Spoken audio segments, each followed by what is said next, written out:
Hi everybody, welcome back to the Rogue What If channel, and this is part 1 of What If Deku had the clone quirk, or a cloning quirk, whichever one you want to say. But yeah, I'm just not going to get into the formalities.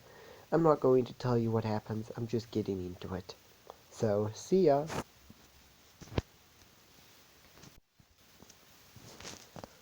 This is a story about a young boy that has the power to change the world or destroy it. Only he can decide the fate, and only he will decide what happens. Now, let's watch this boy and follow his adventure. At how one boy, one instant, one thing that changed could make an entirely different story. A young green-haired boy is playing by a park alone. The boy hasn't unlocked his quirk yet. He is at the moment 6 years old, playing in the park, alone. Obviously, some of the teachers are obviously there, and adults. They are busy watching over the small children.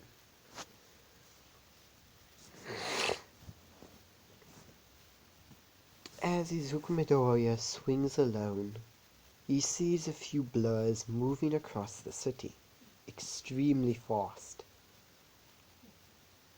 until a massive gust of wind hits him in the face, pushing everyone back. Izuku can only hold on because of the swing. Suddenly the gust stops and there is a massive crater somewhere nearby the park. As Izuku Midoriya couldn't even move, he could only watch. As All Might and a villain starts duking it out. All Might not even holding his power back, going blow for blow for this man. Each shot sends ripples and airwaves throughout the immediate vicinity. Izuku Midoriya is caught in the middle. His eyes is closed. As he opens, he sees his favorite hero fighting a villain. As in his mind, he starts cheering. He starts cheering on his favorite hero, All Might, the symbol of peace, as All Might is not holding back nor pulling his punches against this villain. This villain is not holding back either. As the fight goes on, the villain eventually knocks back All Might. As the villain seems tired, the villain knows he's gonna lose this fight, unless he finds a distraction. He finds Izuku as he smiles to himself. Well, congratulations, little one. You're going to be the prize person and the person and the reason why I kill All Might. As the boy shrinks in fear, seeing this menacing man with white hair staring at him, he eventually passes out. Why does he pass out? Quirk interference. All for One has many quirks, even mind control and mind manipulation quirks. He just put Izuku to sleep. As we skip the entire battle, Izuku was asleep throughout the battle, not knowing what actually happened. Izuku woke up in the hospital. His head is bandaged up. He both fears nausea and slight dizziness. There's also this metal taste in his mouth, like rusted iron. He can't get it out of his mouth. It's also deep within his throat. His head is paining. As Izuku Midoriya wakes up in the hospital, his mother is there, as she rushes over to Izuku asking what happened. Are you okay? Are you hurt? As 6-year-old Izuku does not know what to say, while his mother, cries over him.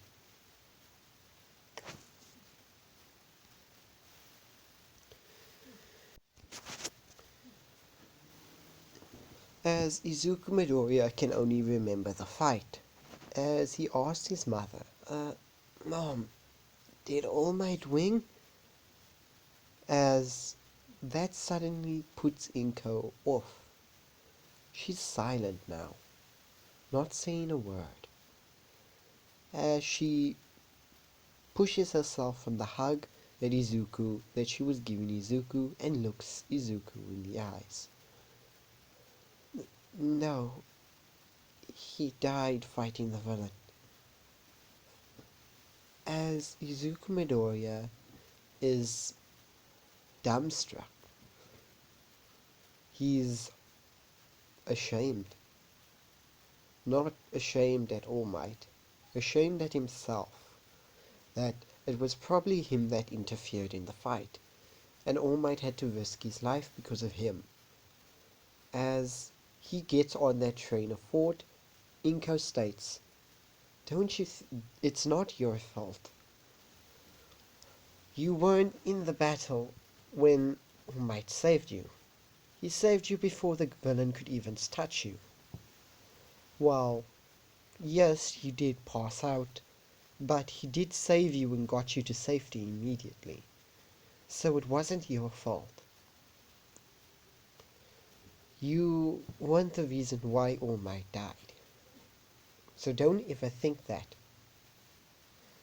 Inko knows her son quite well, and she'll do anything to protect him.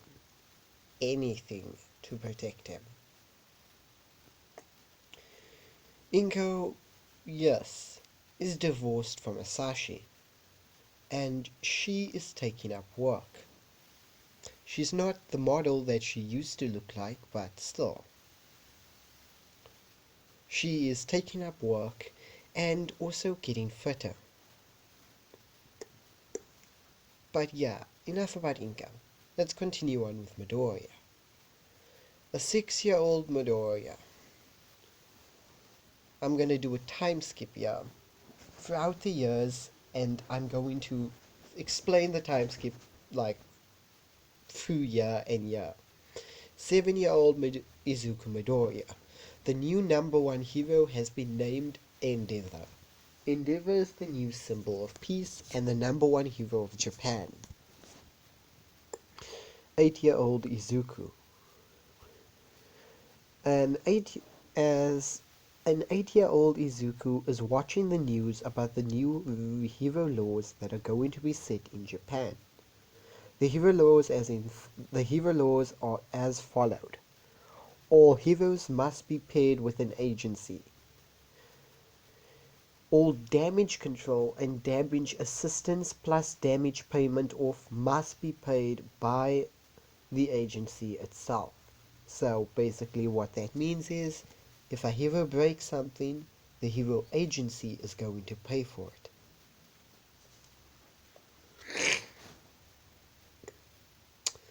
And a few other laws that change the way heroes are quite effective in this world. Heroes must be paired up with an agency. The agency must be getting income of a certain amount constantly, and any agencies will protect their vicinities or their areas. Vigilantes will not be tolerated. As in, vigilantes will not be tolerated. Any vigilante that destroys buildings or destroys property, well, it will be placed on their name. Vigilantes will be hunted by other heroes and also different agencies. Certain vigilantes will gain bounties on their heads, for which the people will or agencies will gain money from. It's basically like a bounty hunt. And most importantly, all heroes must come from a hero school. The hero school will be changed in a certain way to accommodate what this new law will put into effect. All support heroes, or all heroes that work in support, and the support agencies at school will be discontinued. So that means the hero schools will only be able to teach heroes, not support agencies, not not rescue heroes, only heroes.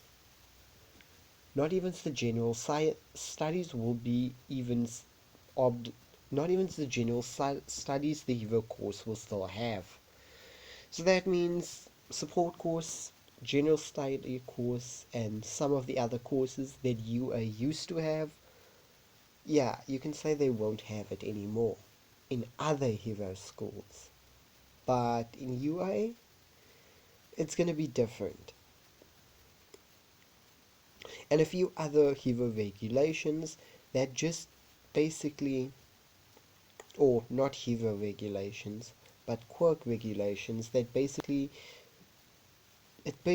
says you use your quirk in public, you get sent to prison immediately. Simple. Now, Izuku gets unfolded with the new rules and regulations of quirk laws and hero laws, as the laws are built to keep people in power and to give them more power. However, the people that doesn't have power or that is not in power start getting less and less and less constantly. Japan is falling into a state of terror and also hostile violence. It needs a new leader, a new alpha. And Izuku will one day be that alpha. Continuing on.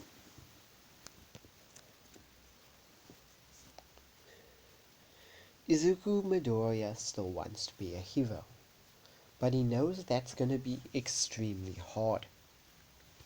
He doesn't even know if he wants to even try to be a hero.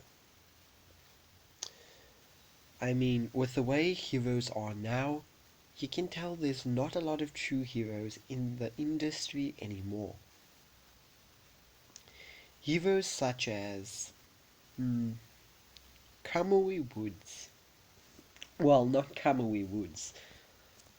Heroes such as some advertising heroes that you see on TV, they only advertise. They're not true heroes. The only true heroes you see are such as Mount Lady, Kamui Woods, and even Death Arms himself. They still fight for true peace and being true heroes. They don't care for the fame or fortune. Some of the top 10 also don't really care for fame or fortune, but they are still being supported by an agency. Some of the other heroes that are more hero-like than the fake heroes don't really have an agency to basically support them. So, yeah.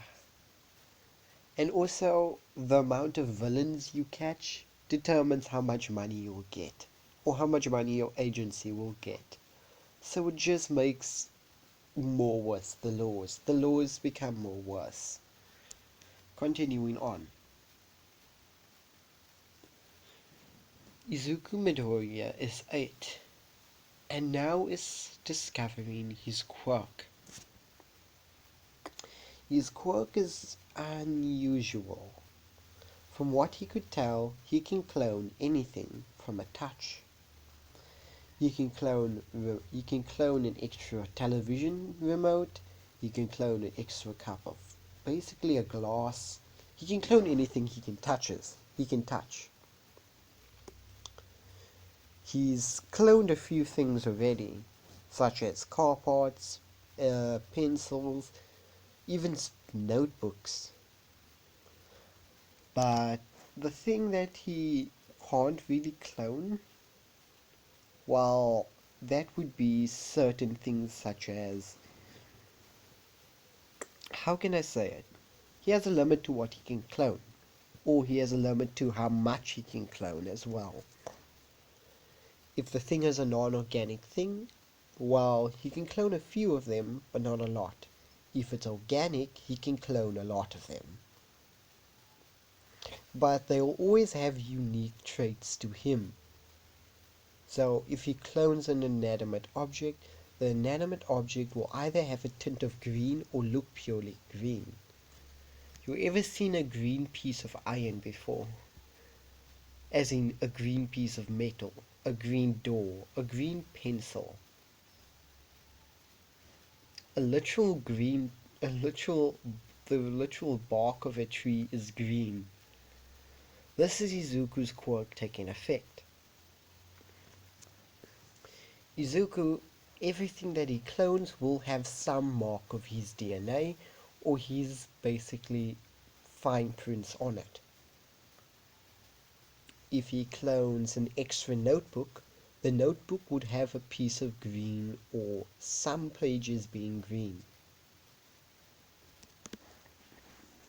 And quote, Izuku has tried it on living things. Well, he's tried it on one living thing. When he tried to clone a rat, he did successfully clone a rat, but it was odd. The rat sort of just ran around his room. It didn't really leave, it just ran around his room. Later that night, when he went to sleep, he could literally see through the rat's eyes. Like the rat was him, but a different conscious. It could think, it could do things, he could do many things as a rat. Go under his bed, even climb up to the sleeping version of him, and also accidentally wake him up. As Izuku realizes, his quirk is quite more advanced than he realizes, and could be unique in a way.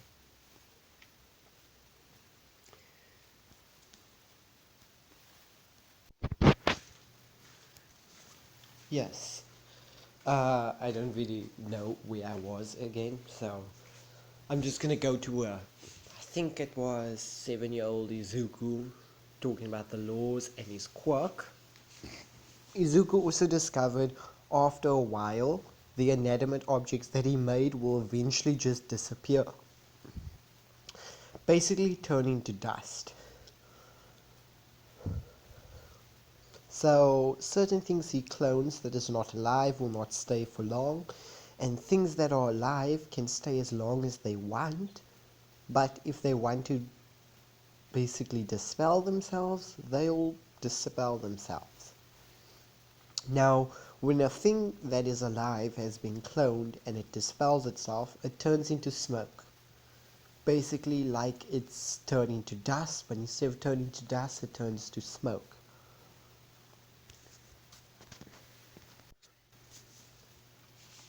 So yeah, now let's go to an 8-year-old Izuku.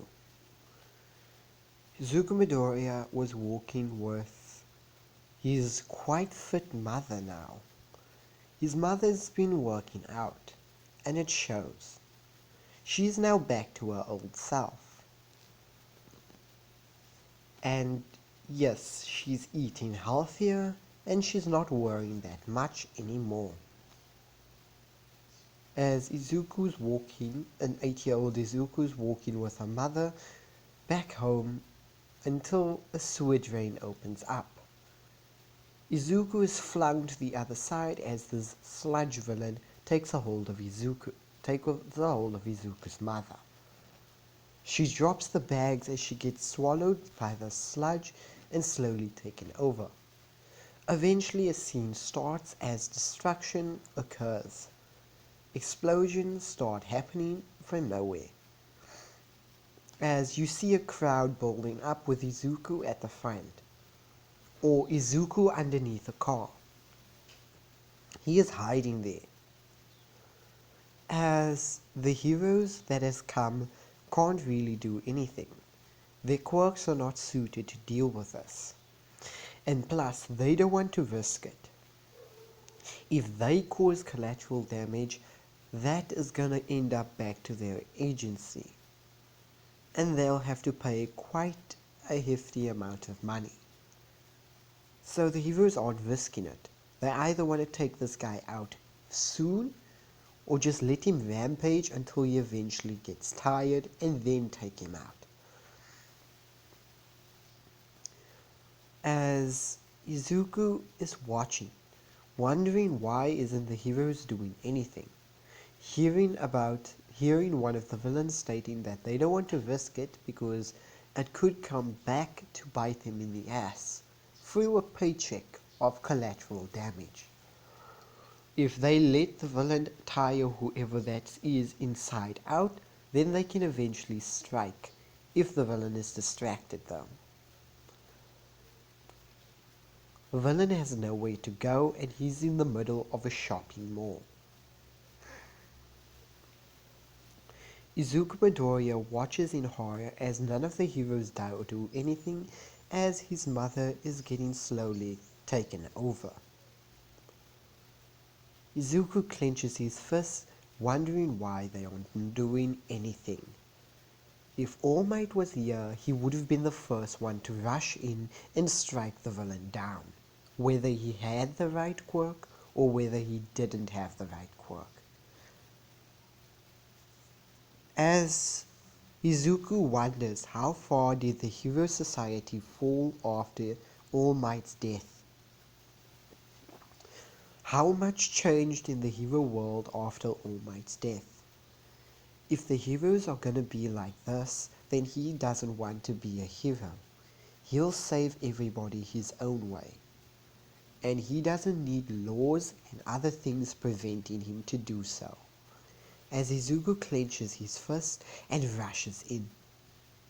Everybody sees an 8-year-old boy rushing towards the sludge villain. He came under a car that was turned over. As people watches how this boy rushes to his mother. As Inko sees her child basically getting terrified and trying to shout Izuku must get away. But Izuku doesn't stop. He doesn't stop for nothing.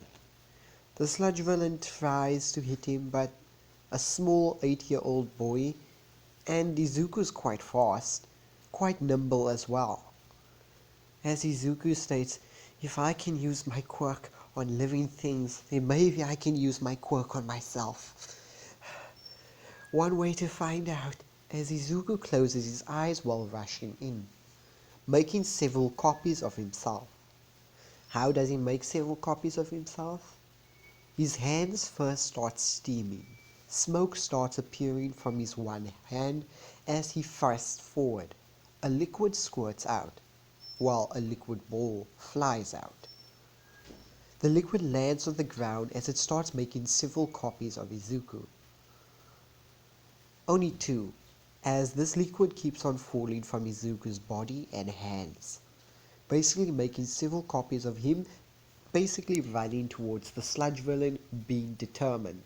As Izuku opens up, seeing maybe 20-25 versions of him rushing towards the sludge villain. The sludge villain has to engage all 25 and takes out probably 13 of them.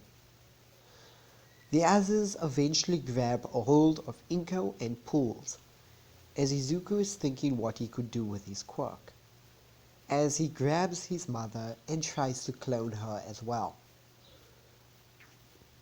The same thing happens with Inko. Basically her body gets basically covered with this weird liquid as it splits apart from her, making a second solid copy of Inko, as Izuku and Inko gets flung through the sludge villain instead of away from it, as they end up falling down a sewer drainage. Basically Inko and Izuku Midoriya are inside the sewers, while the fake versions of them, the fake Izuku Midoriya and the fake Inko basically dies. Well, they die to the sludge villain. what they think. A hero eventually comes that can take out the sludge villain, and yes, Inko and Izuku Midoriya are labeled dead on a specific date. However, Inko and Izuku eventually come outside, basically seeing that this villain fight is over and people are just going out their random days. As both Inko and Izuku rush home, Inko having her 8-year-old son in her arms. Izuku Midoriya is passed out, as she basically cleans up and locks the door, closes the windows, and basically sits down. She's stressed out. She needs something to calm her down. She switches on the TV. The news states, Slime villain attack kills mother and child. Inko Midoriya and Izuku Midoriya were stated dead to the sludge villain. The damage or the collateral damage, basically at a whopping cost of 2,000 to more than 6,000 yen. The agency Doom Control is being fined for this, basically being fined for the damage control and also the death of Izuku Midoriya and Inko. The agency is getting put out for bankruptcy and lack of funding.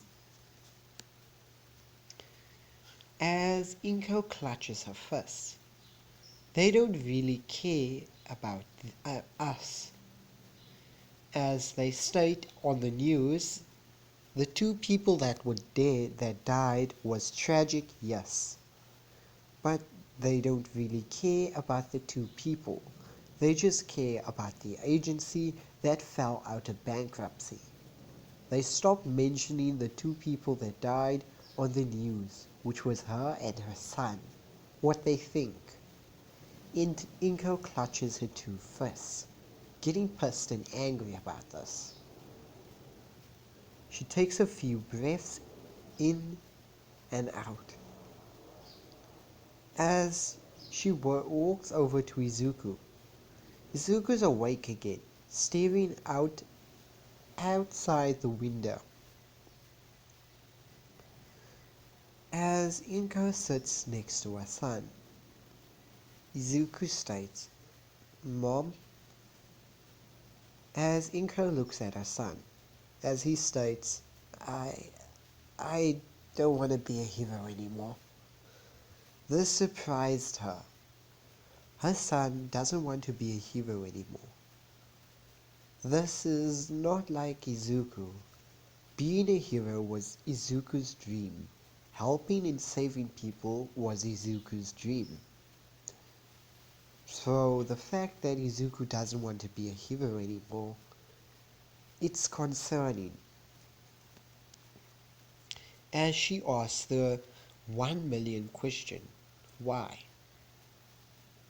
Why don't you want to be a hero anymore, Izuku?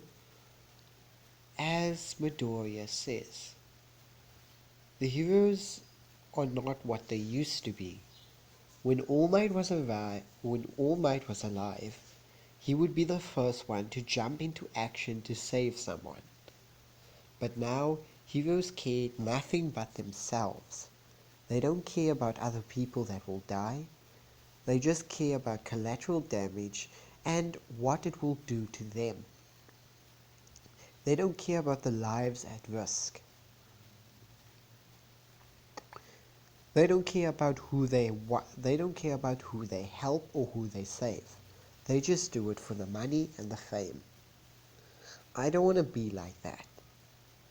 I'd rather take my chances with being a vigilante than be a hero.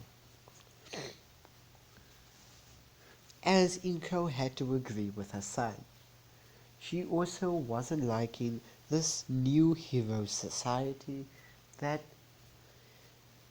Endeavor has made. Endeavor is the new #1 hero or symbol of peace.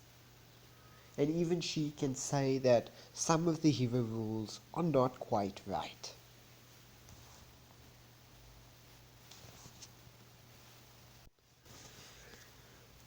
As Inko had to agree with Izuku, the hero society now was not the same as what it used to be.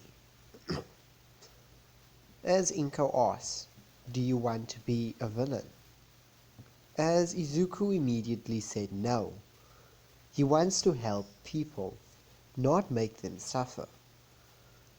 As Inko asks, "Do you want to be a vigilante then?" As Izuku questions, "Won't that be breaking the law?" Uh, I don't really want to break the law.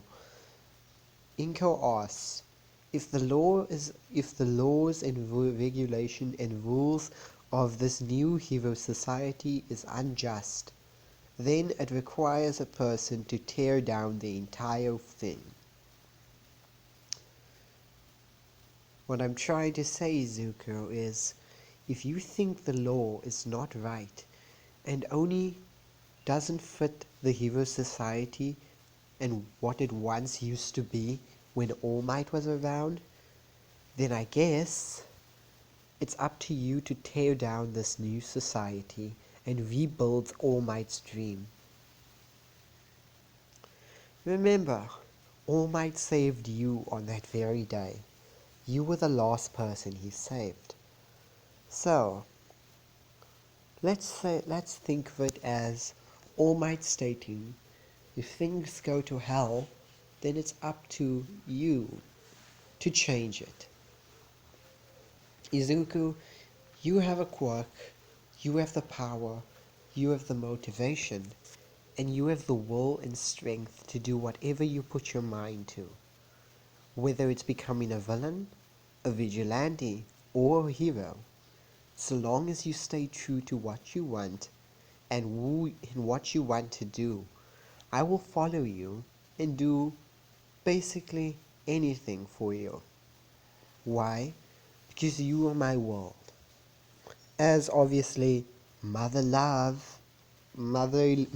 love, obviously Ingo states he'll follow him wherever he goes, and whatever he does, she will follow him till the end. As Izuku states, "I'll become a vigilante." As Inko states, "Is that what you really want to become?" As Izuku nods his head, "I'll become a vigilante to change the world, to change this new hero society, and to rebuild All Might's hero society. Even if I have to tear this new society that Endeavor has put up to the ground, I will build All Might's hero society and bring peace to Japan or even to the world." And that is a promise. As Izuku stands up with a new fire sparked in him, as Inko watches her son basically spark a new flame from within him, she smiles to herself as she walks out of the room, giving Izuku one last hug, a good night kiss, and walking out of the room, closing the door as Izuku gets back in bed. Inko reaches for a phone and dials somebody. As she dials a friend of hers. As the man on the other side of the phone, "Hey, Inko, what you need?" "What do you need, darling?" Hey, you still offering those fake IDs?" "Ah, so you want a bit of illegal action. So, who do you need fake IDs for? Yourself? You're trying to go to a different country?" "No, I need fake IDs for me and my son." "Ah, I see. So I'm guessing that villain incident and you and your son being dead is not true though? Correct. Give me fake names, fake IDs, and fake papers. Leave a paper trail. It must be fake though. Me and Izuku are going to do some illegal actions. Haha, darling, illegal actions is within my name. So, what is this illegal actions you'll be doing? As Inko asks, I'll need a few things as well. Hmm, okay. Just give me what you need and I'll give you a price. As Inka Midoriya sits on the phone for a few minutes, Izuku Midoriya, 8-year-old, wakes up back at his room. As he looks around the house, seeing that everything has been packed. Inko has been all night awake, busy packing things up using her quirk. Her quirk is an extremely weak telekinesis. Well, that's what she thinks it is. As she's been packing clothes, posters, and everything that was in the house, she's been packing up into briefcases and suitcases. She's leaving both the furniture and anything she's too big to carry here. She's taking everything personal, even some extra money, with her. As Izuku wakes up and sees Inko busy continuing packing, as she states, Izuku dear, get dressed. We're going to be moving. Uh, okay. Trust me, Izuku. If you want to be a vigilante, then you're gonna need to move away from our old house. Anything that links us to our own old identities is not gonna be. They're gonna discover us quite easily. Both me and you are dead, from what everyone knows. But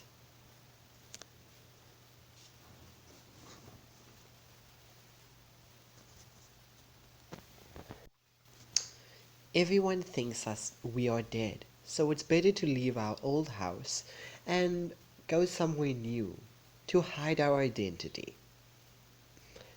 As Izuku, as Inko helps Izuku wash, get dressed, and pack up. As the moving truck appears, a few guys in basically black suits comes in, grabs all the briefcases, and moves. They are moving them to a different location and a different area. As, yes, they are in a limo at the moment. They are heading towards a Pacific. They are heading towards a Pacific, and I say a Pacific, basically, house. And a few people might know this house.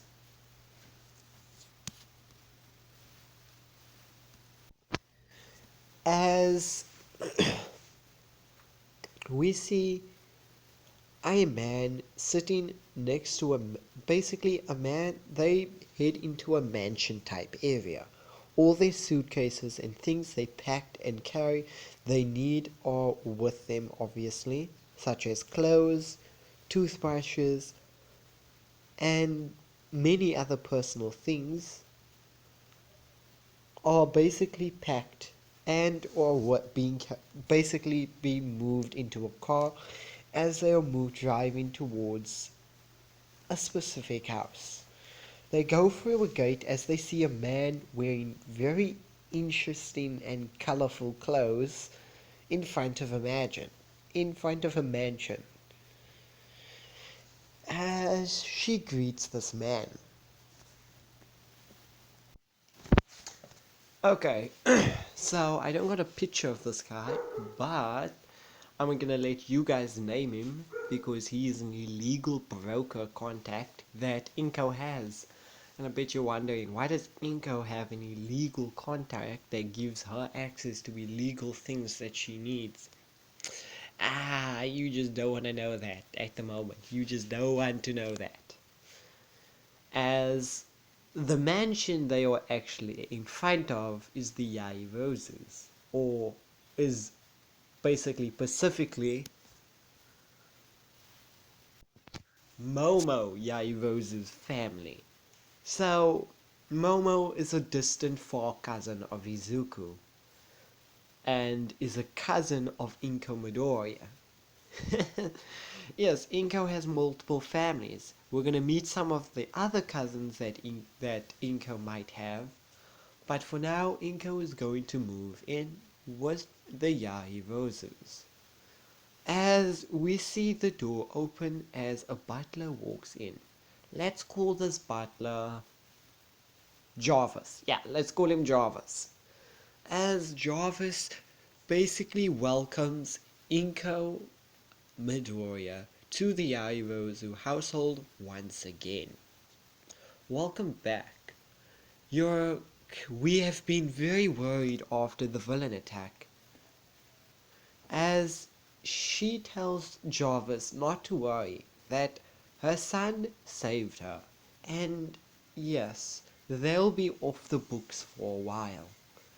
As Jarvis says, I think I can make some arrangements if you need me to make a paper trail.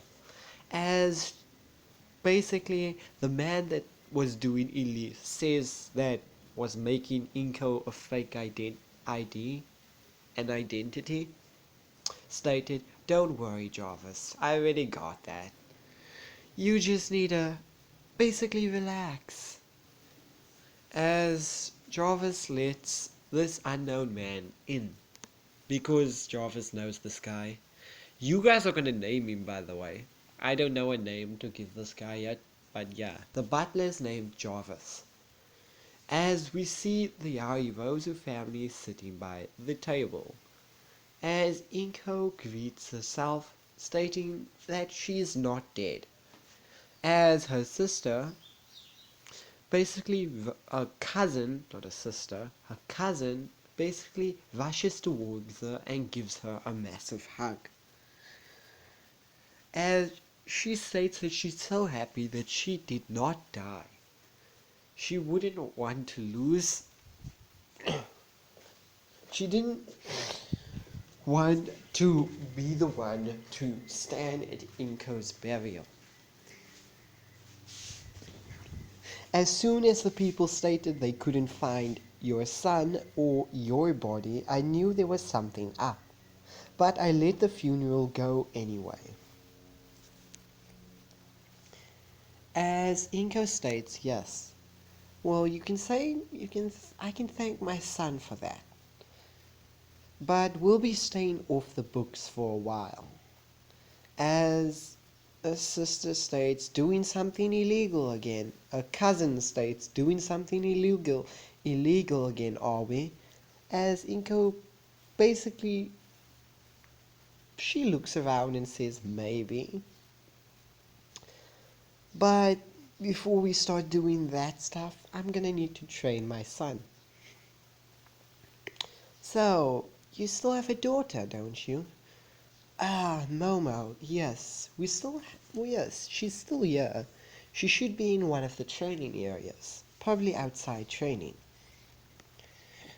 Her quirk, obviously, creation, allows her to make a lot of things. But yeah, as the adults start speaking, Inko asks Jarvis to show her son where Momo is. Momo is Izuku's far cousin. Izuku has played with Momo multiple times. And yeah, Izuku is now going to be living with the Yairozus from now onwards. So we're going to hear more of Momo and the Yairozu family from here. As Inko is talking about what Izuku wants. And talking about this new hero society that's been placed after All Might's death.